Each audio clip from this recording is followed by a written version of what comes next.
Hello everyone. Our today's topic is ozone depletion in stratosphere. In this topic, we are going to discuss about the depletions of ozone in the stratosphere, reasons behind the depletion, what is bad ozone, what is good ozone, importance of ozone, and how we can prevent the depletion of ozone in stratosphere. What is bad ozone and what is good ozone? In picture, you can see two different atmospheric layers, troposphere, and above the troposphere the layer is known as stratosphere. So ozone present in the troposphere known as the bad ozone, and the layer of ozone which is superior to stratosphere. देखिए आप figure में देख पा रहे हैं कि stratosphere के ऊपर ओजोन का जो प्रोटेक्टिव लेयर है, ozone layer which is present above the stratosphere, वो गुड ओजोन के नाम से जाना जाता है, और ट्रोपोस्फियर में जो ओजोन है वो बेड ओजोन के नाम से जाना जाता है. तो बेड ओजोन क्यों कहते हैं? Tropospheric ozone is known as bad ozone. Why? Because it harms the plants and animals. Bad ozone जो ट्रोपोस्फियर में है वो प्लांट्स की फोटोसिंथेसिस प्रोसेस में हार्मफुल इफेक्ट करते हैं, इसलिए उसको बेड ओजोन का है. एनिमल को भी हार्म करते हैं, इसलिए बेड ओजोन का है. Good ozone is present, is found in the stratosphere. ये कैसे गुड है, इसका इंपॉर्टेंस क्या है, ओजोन क्यों इंपॉर्टेंट है? तो आप सब जानते हैं कि ओजोन एक शील्ड की तरह काम करता है. सनलाइट से अल्ट्रावायोलेट रेस जो आती है वो हाईली इंजूरियस है. UV rays are highly injurious since they cause mutation. जो भी म्यूटेशन कर सकता है वो एक्सट्रीमली डेंजरस होता है. म्यूटेशन से कैंसर जैसे डिजीजेस होते हैं, जेनेटिकल डिजीजेस राइज होते हैं, और हम जानते हैं कि म्यूटेशन होने के बाद वही mutated genes generation by generation heredity में स्प्रेड होते रहते हैं और जेनेटिकल डिजीजेस करते हैं, और उसका कोई क्योर अवेलेबल नहीं होता. स्किन कैंसर जैसे डिजीजेस अल्ट्रावायलेट रेस से हो सकती है. तो it acts as a shield absorbing ultraviolet radiation from the sun. Good ozone ultraviolet rays को एब्जॉर्ब करता है और शील्ड फॉर्म करता है. The thickness of ozone layer in a column of air from the ground to top of atmosphere is measured in term of Dobson unit. Ozone layer की thickness को measure करने का unit Dobson है, और हम इस चैप्टर में पढ़ने वाले हैं किस तरीके से ओजोन लेयर की थिकनेस कम हुई, ओजोन डिप्लीशन कैसे हुआ. Which things are responsible for the formation of good ozone in the stratosphere? In stratosphere, ultraviolet rays act on molecular oxygen, causing the production of ozone. That means ultraviolet rays are responsible for the ozone production. They form the ozone from the oxygen molecule. But ultraviolet rays also cause the degradation of ozone into oxygen. इसका मतलब ये हुआ ultraviolet rays oxygen से ozone भी form करते हैं, और वही रेस ओजोन से ऑक्सीजन भी कन्वर्ट करते हैं. इस तरीके से दोनों प्रोसीजर है रिवर्सिबल, और इस तरीके से अल्ट्रावायलेट रेस ऑक्सीजन और ओजोन का बैलेंस स्ट्रेटोस्फीयर में बनाए रखते हैं. This balance is disturbed due to ozone degradation by chlorofluorocarbons. ये है मेन रीजन ओजोन डिप्लीशन का. The greatest reason of ozone depletion is chlorofluorocarbons, which is used in refrigerator as a cooling agent. ये जो formation का balance है, oxygen से ozone बनना और ओजोन से वापस ऑक्सीजन का कन्वर्शन है, उस बैलेंस को डिस्टर्ब करता है क्लोरोफ्लोरोकार्बन, जो एयर कंडीशनर और रेफ्रिजरेटर के अंदर कूलिंग एजेंट के फॉर्म में यूज होता है. Chlorofluorocarbons move upwards and reach stratosphere. ये स्ट्रेटोस्फीयर तक पहुंच जाते हैं. Ultraviolet rays act on CFCs releasing Cl chloride atoms. आप देख पा रहे हैं कि क्लोरोफ्लोरोकार्बन में कार्बन के साथ साथ फ्लोरीन और क्लोरीन मोलेक्यूल्स हैं. जैसे अल्ट्रावायलेट रेस क्लोरोफ्लोरोकार्बन को टच करते हैं, वैसे ही CFC ब्रेक हो जाता है और उससे chloride atoms, chlorine atoms release होते हैं, और क्लोरीन कैटालिस्ट है, वो ओजोन को तोड़ देता है और उसमें से ऑक्सीजन फॉर्म कर देता है. इस तरीके से क्लोरीन एटम्स ओजोन लेयर को तोड़ने लगते हैं. This cause ozone depletion it has formed ozone hole over the Antarctic reason.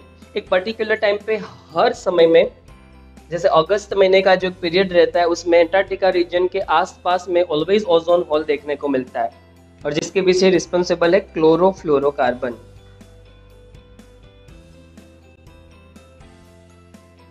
Now let's learn about the harmful effects of ultraviolet.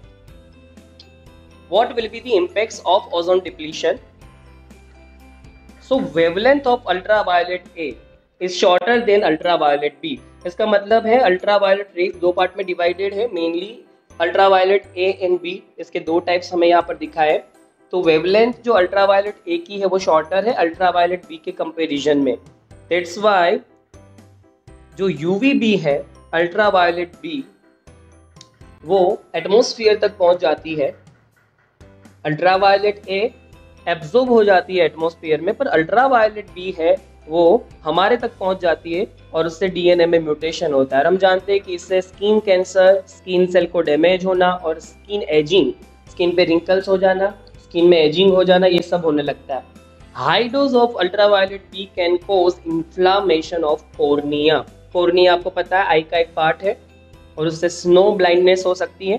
Generally snow blindness इसलिए कहा जाता है क्योंकि वो स्नो एरिया में जो अल्ट्रावायलेट बी है उसके रिफ्लेक्शन से होता है।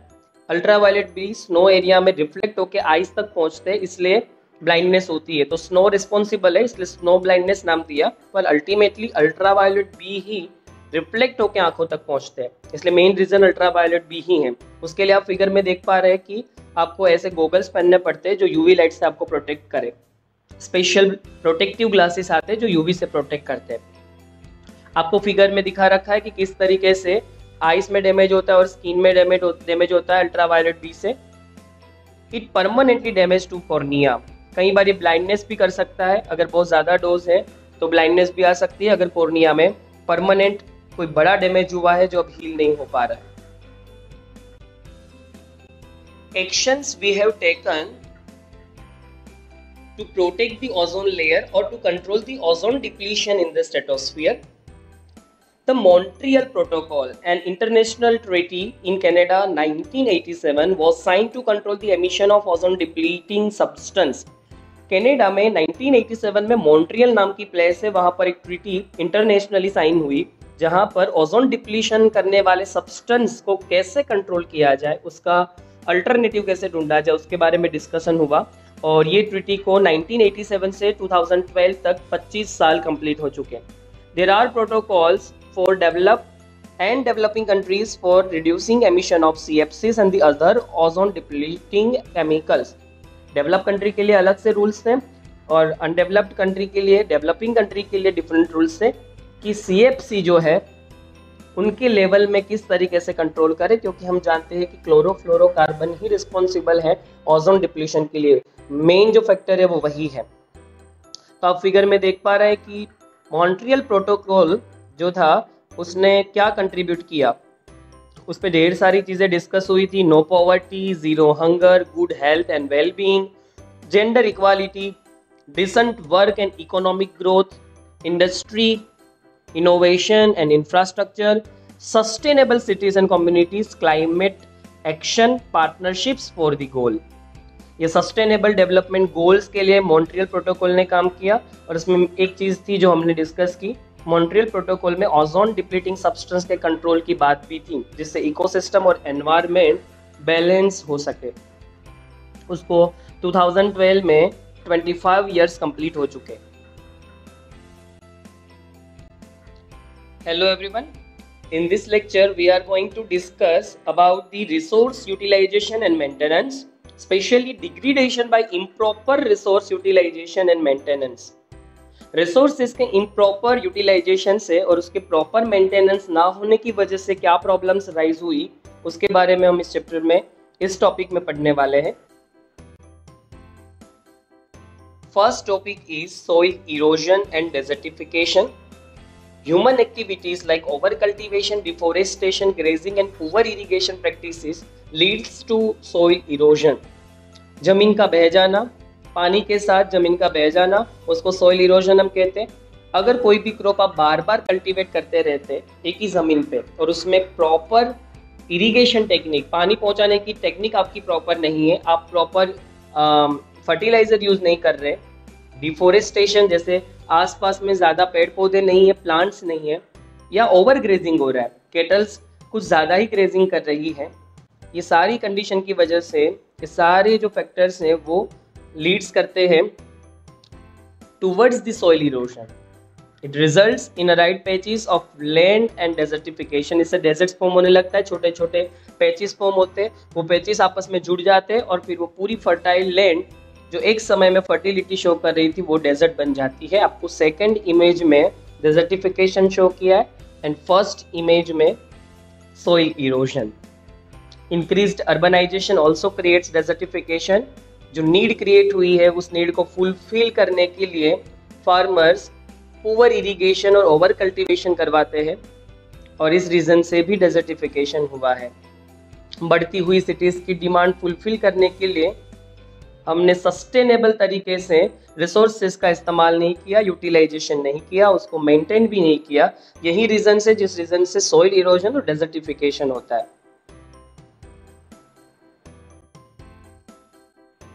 Improper resource utilisation and maintenance में सेकेंड टॉपिक है about the water logging and soil salinity.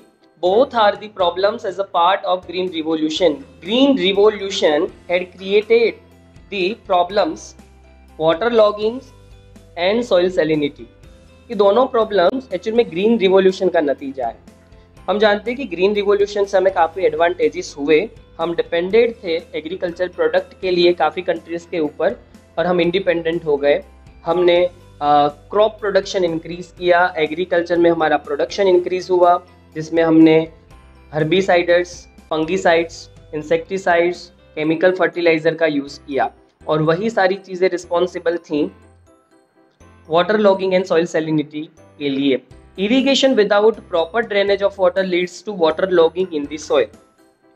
अगर फार्म में मॉनसून का पानी भर जाता है, मॉनसून की बारिश की वजह से पानी भर जाता है और वो पानी अगर प्रॉपरली ड्रेन नहीं हो पाता आपके फार्म से तो उससे सॉइल सैलिनिटी हो सकती है। पानी का भरा रहना, पानी भर जाता है कहीं पर तो उसको हम वाटर लॉगिंग कहते हैं। उससे सॉइल सैलिनिटी कैसे होगी? अगर खेत में पानी भरा हुआ रहेगा तो सॉइल के अंदर प्रेजेंट जो मिनरल्स है, जो सॉल्ट्स है, वो सुपीरियर सरफेस में आएंगे, अपर सरफेस में आएंगे और पानी के वेपोराइज होने के बाद वो सुपीरियर सरफेस को कम्प्लीटली कवर कर लेंगे। इस तरीके से अपर सरफेस सॉल्ट से कवर हो जाएगी। आपको सेकेंड फिगर में दिख रहा है कि इस तरीके से वाइट सॉल्ट से फार्म की अपर सरफेस कवर हो गई है। ऐसे फर्टाइल लैंड का जो अपर पार्ट है वो नॉन फर्टाइल हो जाएगा और आप वहाँ पर कुछ प्लांट्स ग्रो नहीं करवा पाएंगे। विदाउट मॉनसून क्रॉप्स भी प्रॉपर डेवलप नहीं होंगे। इस तरीके से सॉइल सैलिनिटी इंक्रीज हो जाएगी और आपका फार्म अब प्रॉपर तरीके से क्रॉप डेवलप नहीं कर पाएगा और कुछ क्रॉप्स तो बिल्कुल ही डेवलप वहाँ नहीं हो पाएंगे। This damage this the agriculture. Ideally ऐसा कहते हैं कि सॉइल सैलिनिटी के पीछे रिस्पॉन्सिबल एक और फैक्टर है बोरवेल वाटर। वेल वाटर सबसे ज़्यादा बेस्ट माना जाता है फॉर एग्रीकल्चर।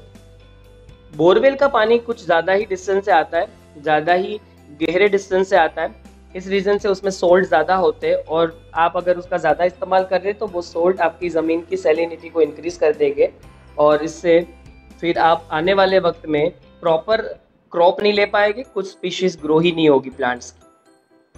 तो water logging and soil salinity ये resource utilisation and maintenance, improper resource utilisation and maintenance का सेकेंड टॉपिक था।